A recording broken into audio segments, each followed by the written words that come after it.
Hi, precious. You all comfy in bed? Hmm, good. Ready for our bedtime story? I've always loved this time of night when I get to read to you. Remember, tonight is King Solomon's Mines by H. Rider Haggard. I hope you've been looking forward to this all day too.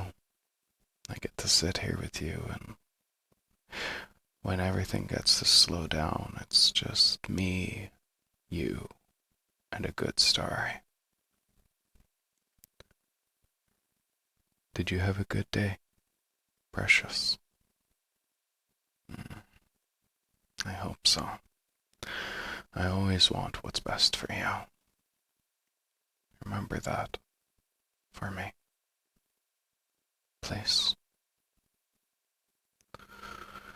I will always be here for these moments when you need quiet, no matter what else is happening in the world outside. Now, where were we? Ah, here we are. He moaned, and I saw that his lips were cracked, and his tongue, which protruded between them, was swollen and blackish. I gave him water with a little milk in it, and he drank it in great gulps, 2 quarts or so, without stopping. I would not let him have any more.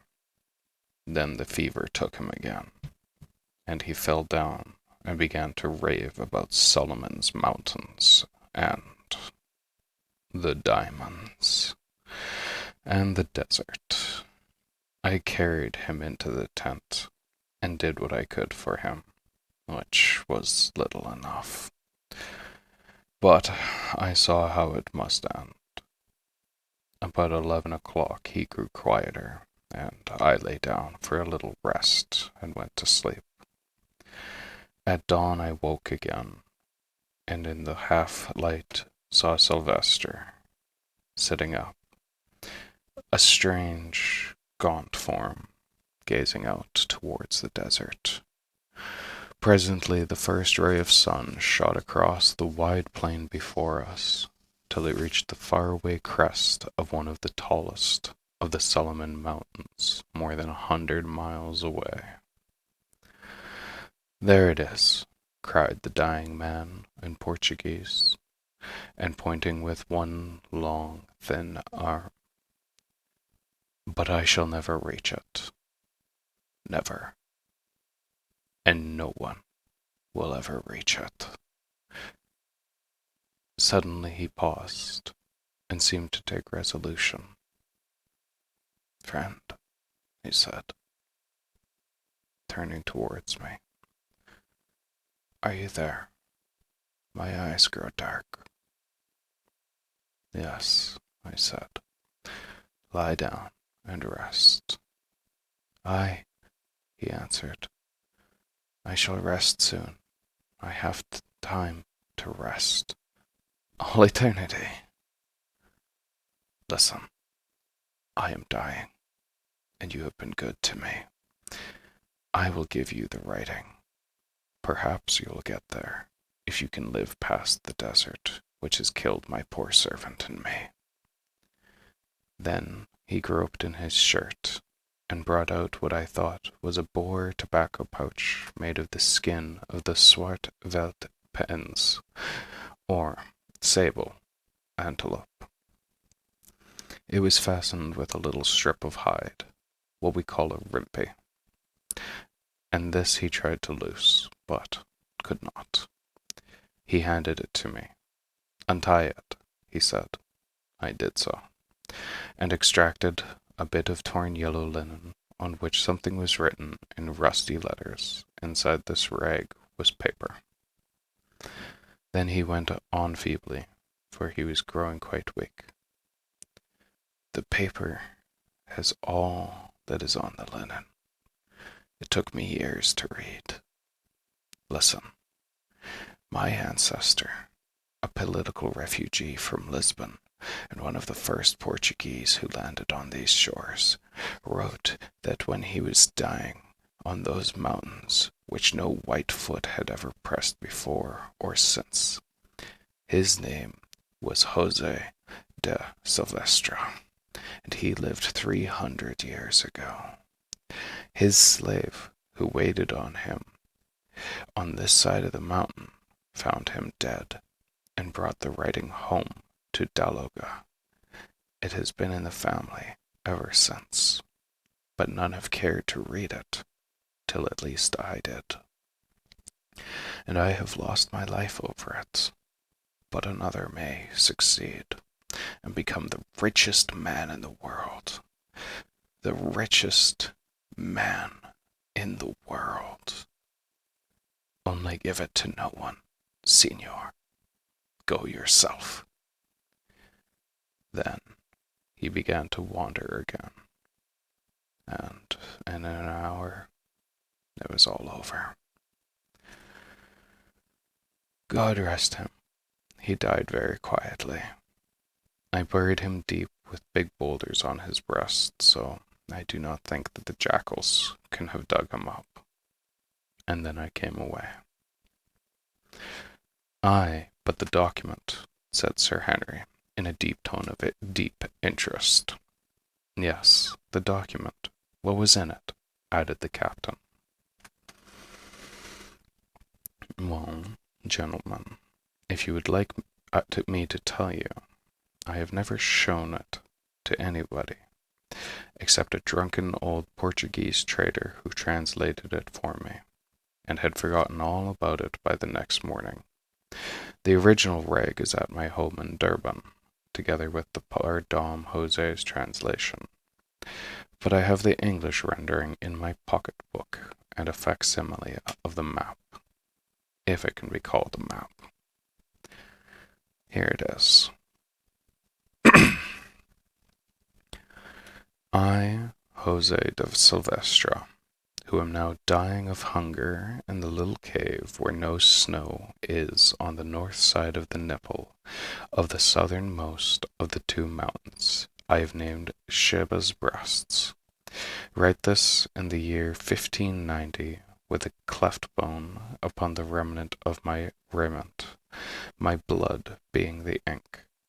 If my slave should find it when he comes, and should bring it to Daloga, let my friend, the name here is intelligible, bring the matter to the knowledge of the king, that he may send an army, which if they live through the desert and through the mountains, can overcome the brave Kukanais and their devilish arts, to which end many priests should be brought, will make him the richest king since Solomon. With my own eyes I have seen the countless diamonds stored in Solomon's treasure beyond the White Death. But through the treachery of Gagul, the witch-finder, I might be brought not away, scarcely my life. Let him who comes follow the map, and follow the snow of the Sheba's left breast till he reaches the nipple, and on the north side of which there is a great road King Solomon made, from whence 3 days' journey to the king's palace. Let him kill Gagul. Pray for my soul. Farewell. Jose de Silvestre. And here you will also see the Portuguese variation.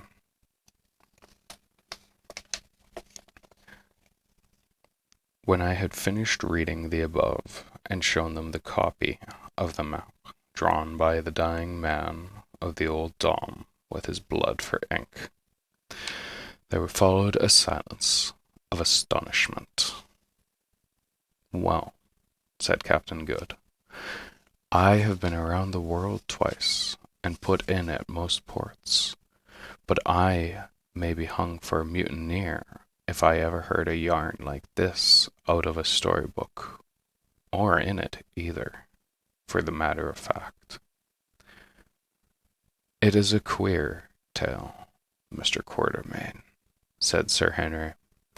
I suppose you are not hoaxing us. It is, I know, sometimes thought allowable to take in a greenhorn. If you think that, Sir Henry, I said, much put out and pocketing my paper, for I do not like to be thought of as one of those silly fellows who consider it witty to tell lies, and who are ever boasting about to newcomers of extraordinary hunting adventures which never happened. If you think that, why, there is an end to the matter, and I rose to go. Sir Henry laid his large hand upon my shoulder. Sit down, Mr. Quatermain, he said. I beg your pardon. I should see very well you do not wish to deceive us, but the story sounded so strange that I could scarcely believe it. You shall see the original map and writing when we reach Durban, I answered, somewhat mollified. For really, when I came to consider the question, it was scarcely wonderful that he should doubt my good faith.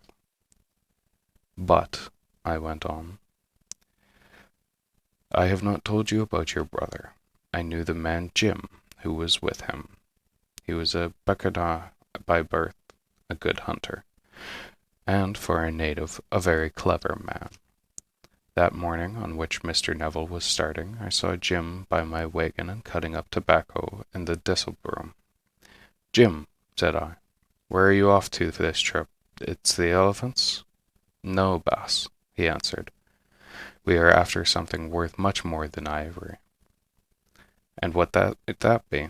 I said, for I was curious. Is it gold? No, Bass, something worth more than gold, and he grinned. I asked no more questions, for I did not seem to lower my dignity by seeming inquisitive, but I was puzzled. Presently Jim finished cutting his tobacco. Baas, said he.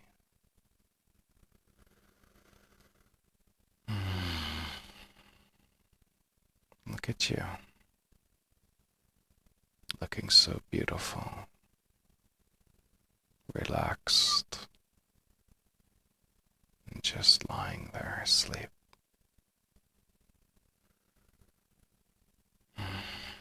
Stay safe in the gondola tonight, precious.